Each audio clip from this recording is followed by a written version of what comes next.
Даете ли вы право на запись этого интервью и публикацию? Да. Даете.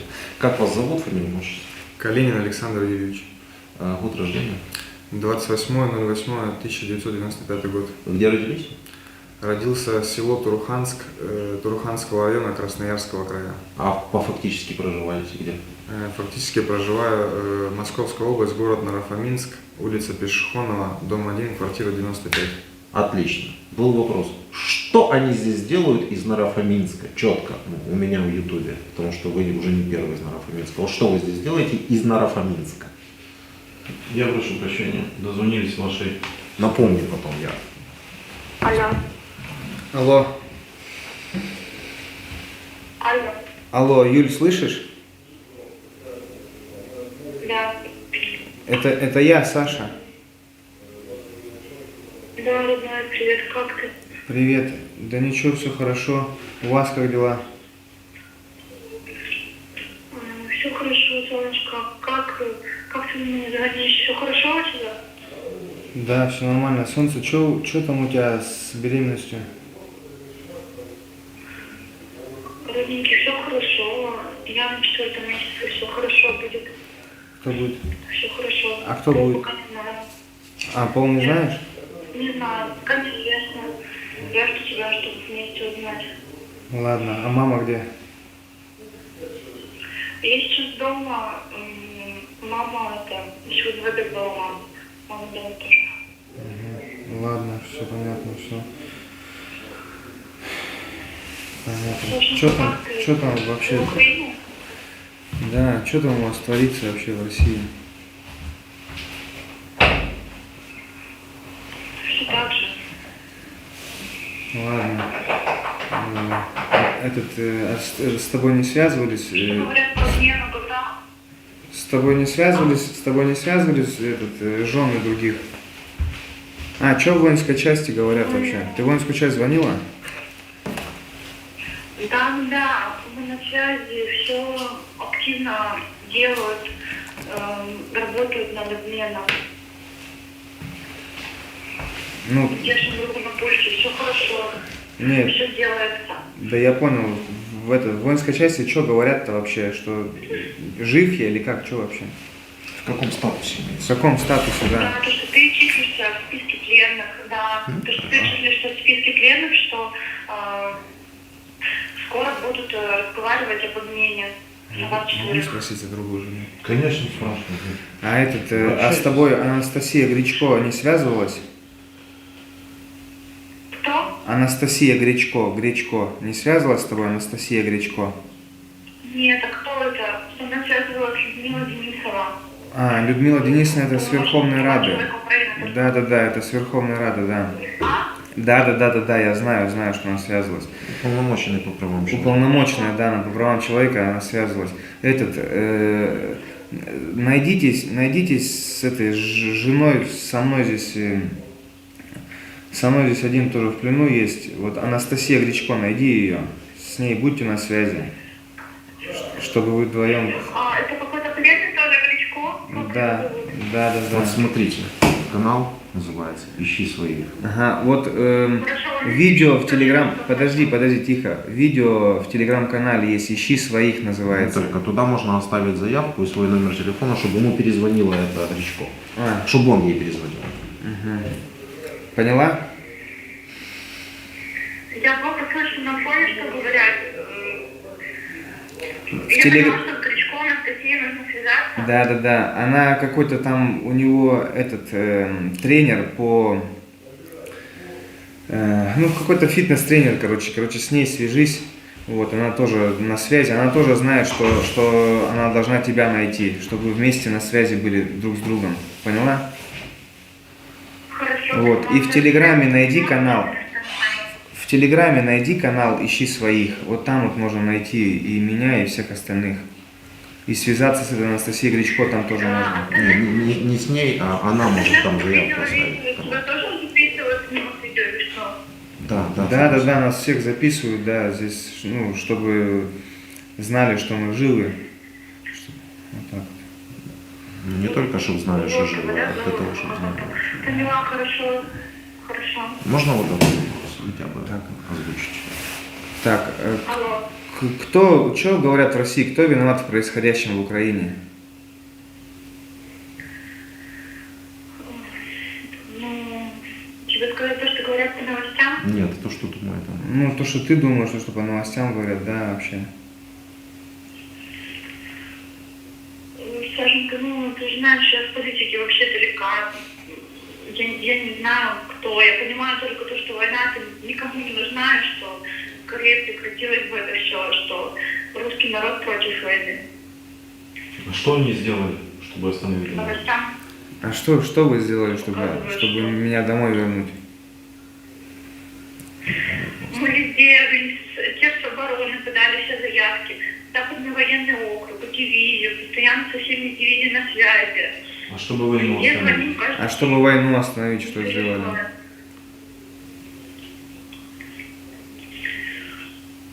Чтобы войну остановить. Сашенька, ну я же с ребенком на руках, куда я пойду, какие митинги? Беременная. Не митинги. А вот когда вы видите... Естественно, мы против войны, мы в дивизии просим остановить это, чтобы... Можно вам вопрос один задать? Меня зовут Владимир, я журналист, просто вопрос один задать вам можно? Он не сложный. А вы когда видите буквочку Z, вот у вас на машинах рисуют буквочки Z, какие у вас ассоциации или эмоции это вызывает? Знаете, вот я ни одной машины не видела еще, чтобы на них такие буквы были заканчивайте. подобные. Договаривайтесь. Теперь таких машин у нас мало. Ладно, понятно. В общем, что там доченька, как наша Амиля? Все хорошо растет, мы очень ждем тебя дома, родная. Это Мама понятно. очень беспокоится о себе каждый день, спрашивает, мы все новости все смотрим про тебя в дивизии, сразу там отправляем, они тоже работают, сразу там везде что делаем. Ладно, я понял. Все, самое главное, ты на учет стала, все, хорошо. Все. Ничего, очень ждем дома, Все. родная. Я люблю вас очень сильно. Мы тебя тоже очень любим. Давай, целую. Возвращайся, когда все будет хорошо. Давай, маме Все привет будет передавай. хорошо. Давай. Скоро это все закончится. Хорошо, родная. Давай, Мы целую. тебя очень любим. Целую, родная. Что вы можете передать россиянам, которые в Украине уже или которые идут в Украину, которых отправляют в Украину? Которых отправляют в Украину, я хочу передать, чтобы разворачивались, все обратно шли, чтобы никого не слушали. Все это неправда, что говорят. Россиянам остальным, чтобы останавливали как могли войну.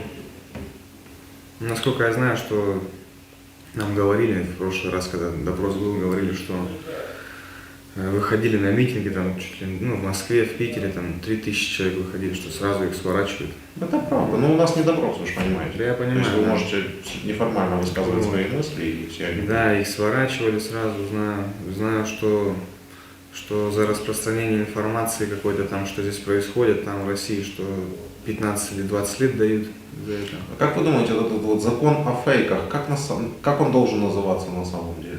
Ну, закон о том, что нельзя называть войну войной, как он на самом деле должен называться? Ну, закон о запрете фейков. А на самом деле это закон о запрете чего? А, то, что говорят, то, что это все фейки, что мы здесь неправильно, Да, ну, что да. это все неправильно. Ну, как? Да, закон, ну, это не закон, да это все правда, как то, что мы здесь. Я понял, закон, ну, я не за вас не отвечаю, я Потому что просто... она не берет трубку, включается автоответчик. Закон о запрете говорить правду. Вот я это так понимаю. А, Ну, Давайте да, продолжим. Вы да, начали. да, всё. Да, давайте про вашу, то, как вы попали вообще в Украину. Про улицу ты спрашивал. Да, извините. А, да, Где учились, там имена классных руководителей, однокурсников, одногруппников, одноклассников. Можете назвать в общем, потому что не верят, что вы это вы, и не верят, что вы из Украины. И да, Нарафаминск, просто точно писали, что из Нарафаминска в Украине людям делать нечего. Вот как вы попали вообще из Нарафаминска сюда? на какой вопрос первый ответить? Давайте про Нарафаминск. Ну, в Нарафаминске мы сначала поехали на учение, там воинская часть же стоит наша, Каковы номер воинской части? 32010. Так, и куда Поехали поехали? на учение в Воронеж. Воронеж. Как долго ехали в Воронеж? Ну, сама дорога была день, там, А, это дня. недалеко. Я Полтора дня. Дальше. Вот. Потом все там развернулись, палатки поставили там. Я там как обеспечение там кушать готовил. Вы тоже во взводе обеспечения, да, или в роте обеспечения? Нет, я в роте обеспечения. В роте обеспечения, а должность? Командир роты. Командир роты. А звание ваше? Старший лейтенант. Старший лейтенант. Так, дальше что было? Все, потом месяц постояли там, потом переместились, ну, также в Воронежскую область, только чуть маленько в другое место. Ну, в лесу все было, я точно не могу сказать, где это было. Там постояли, может, где-то, наверное, может, не где-то неделю вот так. И потом поехали, потом все уехали в Белгород, в Белгородскую область. Я остался со своей ротой, потому что у меня там кухня, там все это. Вот. Мы поехали в конце потом тоже в Белгороде. Ну, в итоге мы переехали тоже в Белгород. Вот, 23-го ночью я приехал в Белгород. И все, и пошел искать там, где все наши, там было очень много техники там все в этом лесу белгородском. Все. Мне потом сказали, что типа я еду как за рулем автомобиля, заправщика. Все, показали машину, сели, поехали. Когда вы пересекли? Получается, 24-го. Не, меня другое интересует. Вы что, видели и знали, куда вы едете? Ну, как старший лейтенант. Ну, догадывался, но конкретно... Карту ж сказали только что маршрут увидели. Ну да. Вы увидели Маршрут? Карту? Ну, нет, не маршрут и карту. Он сказал, что сказали, куда ехать. Сказали, куда ехать? Куда Ну, ехать? не говорили конкретно, что типа вот, все, едем туда. Просто сказали, что в плане учения, перемещения там, ну, как бы все догадывались, что едем за границу. Вот, сели, Все? поехали. Все знали, что едете в Украину? Ну, может кто-то не знал, ну, я знал. Хорошо. И что вы сделали, чтобы не поехать в чужую страну, как вооруженный человек? Ну, сказали, что в плане учений там на день, максимум на 3. Сказали, типа, я выдавал эти сухие пайки на 3 дня, сказали, что мы там ненадолго, быстро туда-обратно и все. Ну, а вот как вы себе представляете? Ну, вы же взрослый человек, да? Вы офицер? И офицер, едете в Украину, на 2-3 дня выдавать пайки. Что должно было в Украине происходить такое, чтобы вы приехали, выдали на 2-3 дня пайки и уехали обратно? Как вы себе это представляете? С уточнением, вам же помимо пайков еще и оружие было? Ну, боеприпасы, Да, оружие, боеприпасы. То так есть далее. вы, зная как офицер, что есть вооруженные силы Украины, едете туда, и Ну вы... да, ну понятно. Ну просто как вы себе это представили? Просто по-человечески интересно. Ну, я, конечно, не думал, что так все будет серьезно на самом деле. Думал, А как вы думали, как будет? ну да, смешно это, конечно. Ну, Согласен, реально я смешно. согласен. Не, а как вы думали будет? Согласен. Как вы думали будет? Честно, даже как-то и не задумывался, как это все будет. Хлеб, соль Сказали. должны были стоять встречать вас? Ну вы же видели это фоточки в веночках, там все стоят, да, с хлебом, солью. Вот так А вы как себе- вы думали? Нет, так не думал. А как вы думали?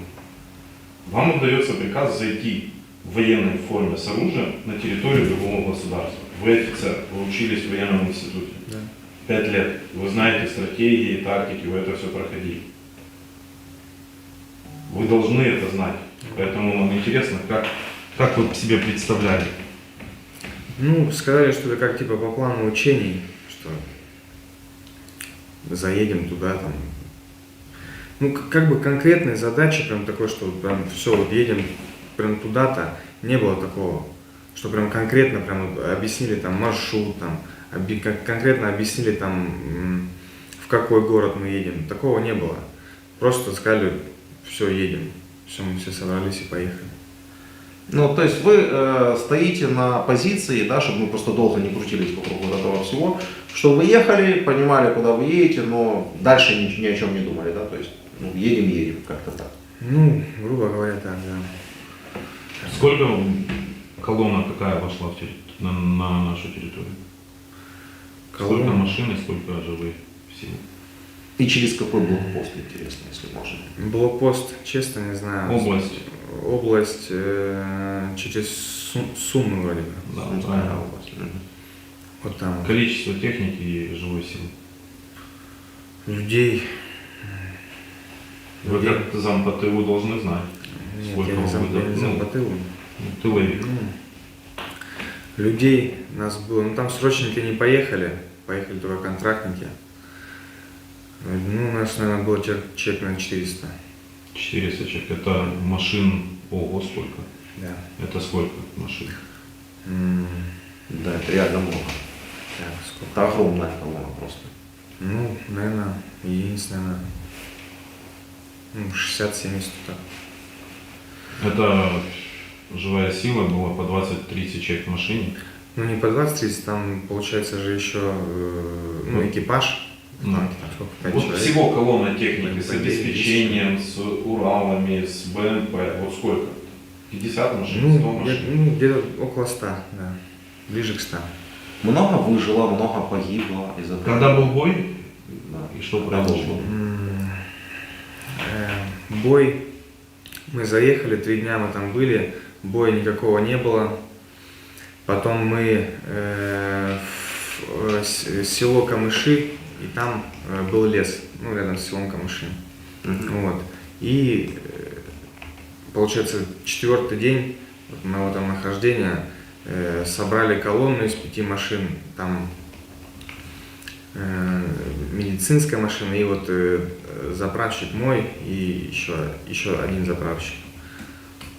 И все, и сопровождение 2 БМП нас отправили обратно в Россию. И? Все, и машины подорвали. Мы убежали в лес. А зачем вас отправляли обратно в Россию? Потому что у медиков были раненые. А, так боевые действия все-таки шли, пока в этом стояли? Конечно, Там- это же уже 3-й день был. Да. Ну, Под Там- Сумами уже было... Там, получается, вот где мы в лесу стояли, там поставили сигнальные какие-то огни вокруг леса. Ну и сигнальный огонь загорелся, все, там начали все стрелять туда, где загорелся. Оказалось, что это свои были. Все, своих побили. Своих расстреляли. Не, ну это вообще для вас нормально, это даже не подлежит обсуждению, потому что уже много раз было. Как бы тут другое интересно. Ну, вот вы когда ехали, не думали, да, ни о чем, ну ехали и ехали. А когда вы уже в Украине находились, и когда уже обстрелы, когда уже раненые, вы же уже о чем-то думаете, наверное. Да, 3 дня уже прошло. ну, да, я как был бы- рад, то, что меня отправили обратно. То, что, ну, А вы хотели просто, чтобы вас побыстрее отправили, вы типа этой надеждой как бы жили, да, что такое? Ну, порешали. ну, конечно, неохота. Ну, не порешал, конечно, охота была обратно. Когда я увидел, что люди умирают. Много людей видел, сколько было ваших убитых, раненых? Вот в этой медицинской машине ехали 3 раненых, и один сказали, что он типа через 2-3 часа умрет, если мы не успеем доехать. Мгм.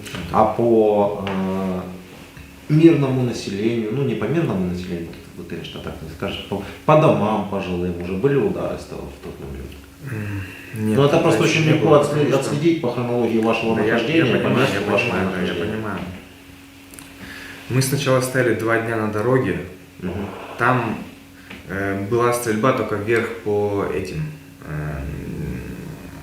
как они называются, беспилотникам. Вот. По ним стрельба была. Ну, больше никакой стрельбы не было. Конечно, потом, когда мы уже ехали, мы потом развернулись и вот ехали в в это село Камыши. Туда ехали. Ну, я не знал, конечно, что мы именно конкретно туда ехали. Просто сказали, что все разворачиваемся, уезжаем в другую сторону. И когда вот проезжали через какие-то там села, там, ну, видели, что машины горели, но это была наша техника. Вот. Как бы то, что уже мирное население, то, что дома там вот начали уже бомбить, это я уже узнал, когда мы уже были первый день в военной полиции, ну, когда уже в плен я попал, когда мы сдались вот в Камышах. Ну вы не сдались, вы наехали на мину. Да, нас, Разница очень большая. Ну да, нас Сдаться и подбили. принять бой да, неудачно. нас подбили, мы все убежали в лес, сутки мы в лесу ходили, вышли вот на село и вот увидели мужика и подняли руку. Сколько у вас человек было? 4 человека. Вы вчетвером подошли к нашему гражданскому. Да, да, да. И что вы сказали? Сказали, все, типа, ничего не хотим делать. Они сказали, все, давайте оружие, мы им сдали оружие, сдали бронежилеты, шлема. Потом приехала полиция Да. и забрала вас. Ну, Инструкция от российского офицера, как правильно и легко сдаться в плен и сохранить себе жизнь. Слушайте внимательно. В отличие от товарищей из России, которые не товарищи, у нас, когда сдаются, мы не стреляем. Это ваши могут идти Да, с но белым при флагом этом, и при этом причем бросать некоторые гранаты. сдающиеся, да, выходят с белым флагом, а потом начинают как бы стрелять. Так что нужно тоже относиться аккуратно. Да, извините, перебили вас. Все, у нас забрали потом, я так понял, какой-то спецназ с 93-й, они сказали, что 93-й это. Ну, да, Да. Вот, они нас забрали, отвезли в город, я так понимаю, какой-то там, видимо, то ли штаб, или вот, я не знаю. Вот, потому что мы с закрытыми глазами были. Мгм. Вот, ну и все, и потом нас привезли сначала в полицейский участок, потом с полицейского участка нас Подождите, отвезли. я прошу прощения. Дозвонился вашей маме там, с 10-го раза. Ну, историю посмотрим. 1,5 минуты прошли, не больше, потому что мы уже... Алло, Алло, мам, привет, это я. привет, сынок. Ага. Что, как у вас дела там? Хорошо. У тебя вот нет рядом. Сынок, Да. родной, кровиночка моя. Когда это закончится все? Когда это закончится эта проклятая война? Все от нас зависит. Что там, что в России будут говорить? Сынок, мы долбим везде, где только можно. Звоните. Конечно, и в дивизию, и в эти Министерство обороны я звонила. Что говорят вообще? Сказали, Что в что дивизии ты в говорят? плену. Сказали, что ты в плену. Ну, Сказали, мы работаем, один ответ. кто виновен в том, что происходит? Можете спросить? Мы работаем. Мам, Потерпите. вопрос такой. Кто виновен в том, что сейчас происходит в Украине? Русские зашли же. Молодец. Все, спасибо. Скажи, что можно в Они никогда не телеграме были в посмотреть. Украине, А, никогда не были мам, за нас мам. врагами. Мам, в телеграм-канале, в телеграме есть канал «Ищи своих» называется. Найдите этот канал, туда Да, Я добавьте. знаю, сыночек, я смотрю, я смотрю Скажите, что видео. будет видео сегодня-завтра с вами. Будет видео сегодня-завтра. Юле тоже скажи. Ну и вот этот вот вопрос, он как бы тоже, тут просто, чтобы вы понимали, да, всю сложную ситуацию. Пятый вопрос. Вы понимаете, что меня могут сейчас убить российской ракетой, как и любого украинца? Сынок, да, я все это понимаю. Но это реально Что я так. могу еще сделать? Скажите, что Ничего. бомбят рядом, в 200 метрах. Да. Час назад Не, приезжали. ну, слышны? Вам слышны удары ракетные российские? Ну, вам же слышно? Да, да. Алло. Скажите об этом просто. Мы тоже ракетные удары российские слышим. Артиллерию тоже слышим все. Как рядом бомбят везде. Сынок, да я смотрю украинские новости. Всё. Вот их и смотри, Всё, мама. понятно. Там вся правда. Я их, сынок, я их и смотрю. Все. Скажи, Все, жив, здоров. Может, какой-то Да. есть личный вопрос, мы можем запись остановить. Остановить запись. Лично. все, мамуля, я вас люблю очень сильно. Баба Надя, как у бабушки дела, кстати? Ну, тоже тебя ждет. А отец что? С отцом связывалась ты? Да, отец где-то он работает на вахте. Сынок, если нужно приехать, это будет. Да все, я понял. готова. Все, хорошо. Давай, мама, люблю тебя. Не надо, целую. не надо. Не надо, ты сейчас будешь долго. Ты не голодный? Нет, все хорошо. Ну, сейчас мама. я выключу паузу. Да, ну по сути, если есть еще что добавить по поводу того, что как вы сдались, в принципе, вы попали, эта история мне уже понятна. Хотел бы спросить, что вы можете передать россиянам или тем, которые уже в Украине, ну, я имею в виду военным, да, Да, я понял. или тем, которых отправляют в Украину. Тем, которых отправляют в Украину, я хотел бы передать, чтобы сюда не шли, то, что рассказывают там какие-то американцы, там, нацисты, здесь нет этого. Здесь в основном гибнет мирное население. Хотя не то, чему мы присягали, не то это все. Так. Я понимаю, вы испытываете свою личное раскаяние, может быть, какие-то такие человеческие Да, я чувства у бы вас хотел есть? извиниться, да. Хотел бы извиниться перед всем украинским народом, перед Украиной за то, что сейчас происходит. Вы могли бы что-то изменить, если бы вы знали все наперед? И как бы вы конкретно поступили? Ну, в первую очередь я бы сюда не поехал сам. Всем своим близким я бы тоже всех кого Нет, знал, да, вот это вот сказал. интересует, что вы бы не поехали самостоятельно сюда. А что бы вы сделали? Что бы я сделал?